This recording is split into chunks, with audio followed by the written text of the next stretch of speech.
Sekarang kita masuk ke materi limit fungsi aljabar.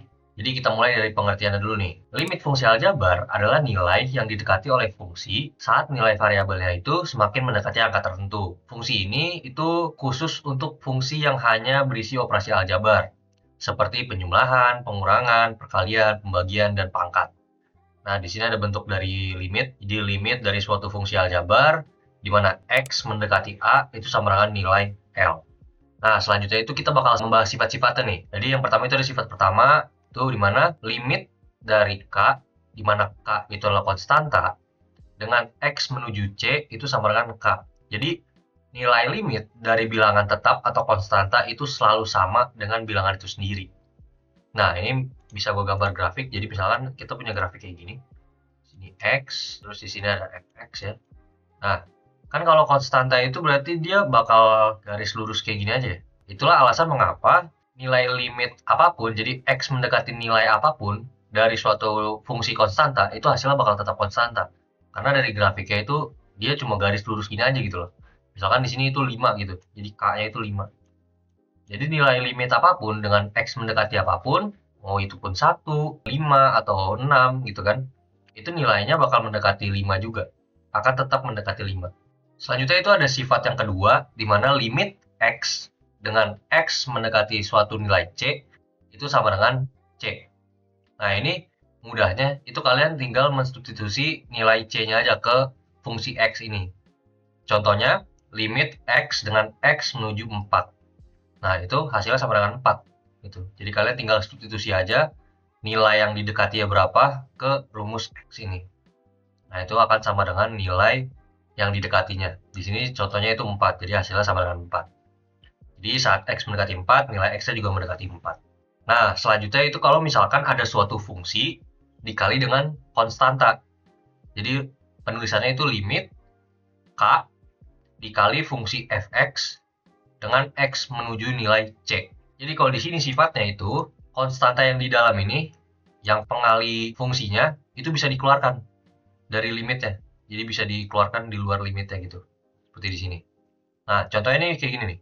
Misalkan kita punya fungsi, sebenarnya ini kan fungsinya 6x ya, kalau kita kalikan. Ini kita pisah, jadi 3 dikali 2x. Jadi, berdasarkan sifat ini, 3 yang di sini itu bisa dikeluarin nih, ke luar bentuk limitnya. Jadi, sama dengan 3 dikali limit dengan x mendekati 2 dari 2x. Yang x mendekati 2 dari 2x ini bisa langsung disubstitusi aja. 2 kali 2 itu 4, jadi 3 kali 4 itu sama dengan 12.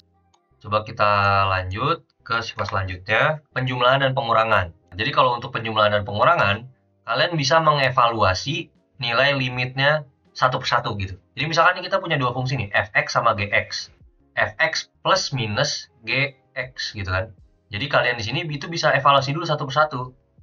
Jadi misalkan kita ambil penjumlahan deh.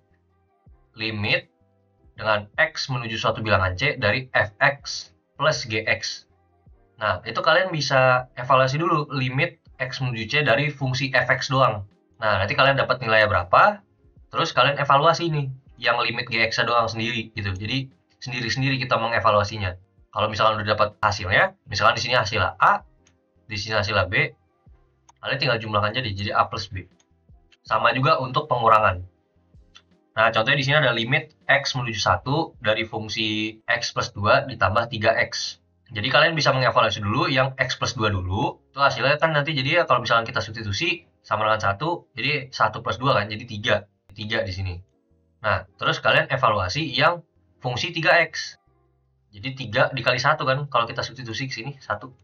Jadi 3. Jadi sama dengan 3 plus 3. Oh, maaf, ini seharusnya sama dengan 6. Jadi seperti itu, kalau untuk sifat yang nomor 4. Selanjutnya itu ada sifat yang kelima, perkalian. Jadi kalau untuk perkalian itu sama juga dengan penjumlahan dan pengurangan. Jadi kalian bisa mengevaluasi satu persatu dulu dari tiap fungsinya. Jadi limit fx dikali gx itu sama dengan limit dari fx, kalian evaluasi dulu ini, baru dikali limit dari gx. Konsepnya sama dengan penjumlahan dan pengurangan untuk perkalian ya. Nah, ini ada contoh soal di sini.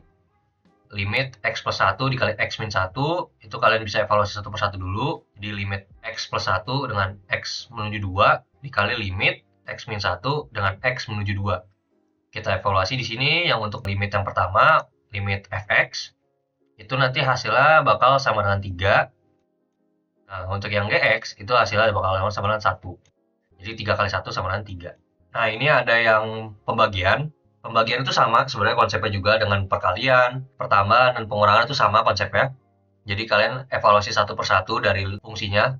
Limit fx dibagi gx, itu sama dengan limit fx dibagi dengan limit gx gitu. Jadi sama konsepnya. Jadi kalian bisa langsung tinggal substitusi aja di sini. Jadi kalau di contoh soal x plus 2 per x plus 3. Nanti x-nya itu disubstitusikan dengan 1. Jadi yang fx-nya dari fungsi fx-nya itu hasil limitnya itu sama dengan 3. Yang gx-nya itu sama dengan 4. Jadi hasilnya nanti 3 per 4. Jadi untuk pengurangan, tambahan, kalian pembagian itu konsepnya sama. Kalian bisa evaluasi satu persatu dari tiap fungsinya. Nah, ini selanjutnya ada untuk pangkat. Jadi kalau yang untuk pangkat ini sebenarnya mirip-mirip dengan kalau dikalikan dengan suatu konstanta. Dimana kalau misalkan kalian punya limit dengan x menuju suatu nilai c, nah fungsinya ini dipangkatin nih dengan bilangan n di sini. Kalian pangkatkan gitu fungsinya. Nah, kalau fungsi dipangkatin itu kan ribet ya kalau kita ngitungnya. Nah, jadi lebih baik kalian menghitung limit dari fungsinya itu sendiri, baru dipangkatin nanti hasilnya. Nah, itu sifatnya, sifat ketujuh itu kayak gitu. Nah, ini ada contoh, di mana limit x menuju 2 dari fungsi x plus 1 kuadrat. Kan kalau kalian kuadratin x plus 1 ini ribet ya.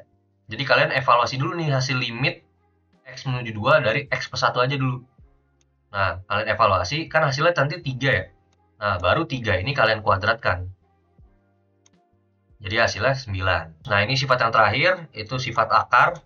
Jadi sama konsepnya dengan pangkat. Jadi kalian mengevaluasi limit x menuju c dari fx terlebih dahulu, baru diakarin gitu. Nah, ini ada contoh soal. Jadi fungsinya itu akar x. Jadi kalian masukin ini kan x menuju 9 ya. Jadi nanti x itu sama dengan 9. Jadi limit dari x dengan x menuju 9 itu kan 9 ya. Nanti hasilnya. Baru diakarin gitu. Akar 9 itu 3. Nanti jadi hasilnya 3. Nah, yang terakhir ini konjugat. Jadi konjugat itu sebenarnya sebagai alat untuk menyederhanakan persamaan. Jadi konjugat adalah pasangan bentuk akar yang tandanya berbeda gitu di sini. Di antara dua suku. Tujuannya itu untuk menghilangkan akar di pembilang atau penyebut agar lebih mudah disederhanakan. Nah, contohnya ini ada beberapa contoh nih. Misalkan kita punya bentuk akar x plus 2. Nah, pasangan konjugat nanti itu sama dengan akar x min 2. Jadi sebenarnya bentuknya mirip, bentuknya sama. Akar x dengan akar x, 2 dan 2. Tapi tandanya doang berbeda. Jadi tanda bentuk aslinya itu plus, maka pasangan konjugat itu negatif. Seperti itu. Terus juga ada lagi 3 minus akar y, jadi bentuknya tetap sama, tapi tandanya berbeda. Ada minus, ada positif. Yang ini juga sama, akar a plus b minus akar c plus d. Nanti konjugatnya jadi akar a plus b plus akar c plus d. Oke, mungkin sekian dulu untuk materi pada video kali ini. Kalau misalkan kalian bingung atau ada pertanyaan, langsung aja tanya di kolom komentar. Dan bertemu lagi di video pembelajaran kita berikutnya.